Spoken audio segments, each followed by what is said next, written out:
This is the Haas VF3, manufacture date 6 of 94. 20 ATC tool changer, new monitor, 4th axis ready, brushless, cards.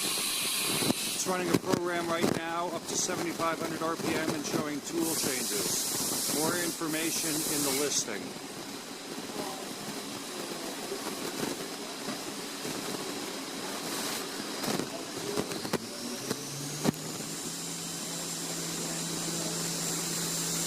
And this is running at 7,500 RPM.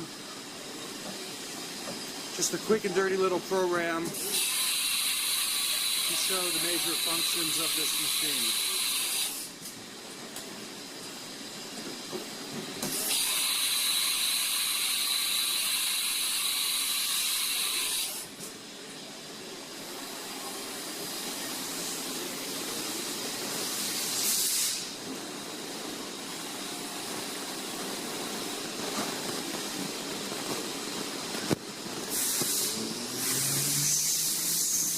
And that's going to be one full cycle of the program.